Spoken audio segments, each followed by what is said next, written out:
E quello, lo devono sapere tutti, probabilmente è l'incrocio più pericoloso di San Martino di Lupari.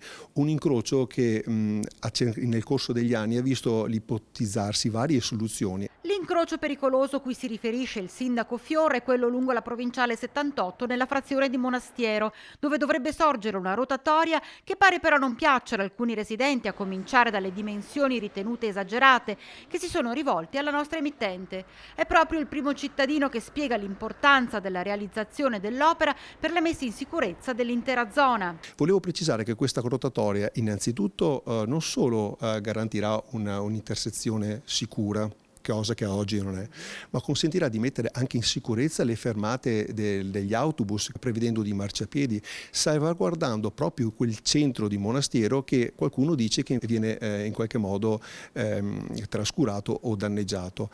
Il capitello o comunque il monumento viene messo in sicurezza, cosa che ad oggi non è. Un'opera importante che non solo unisce la possibilità di un traffico viario importante, ma anche mette in sicurezza il traffico degli utenti più deboli. Comprendiamo anche che quelle che possono essere le motivazioni di chi non piace magari non sono proprio in linea con quelli che sono gli interessi pubblici. E intanto il progetto della rotatoria di Monastiero, per cui è previsto un costo di 700.000 euro, di cui 200.000 dalla provincia, sarà al centro del prossimo dibattito pubblico promosso dall'amministrazione comunale. Giovedì 11 settembre alle 20:45 presso la palestra di Campretto vicino alle scuole dell'omonima frazione ci si terrà un incontro pubblico sulle varie opere del territorio, ma in particolare sulla rotatoria.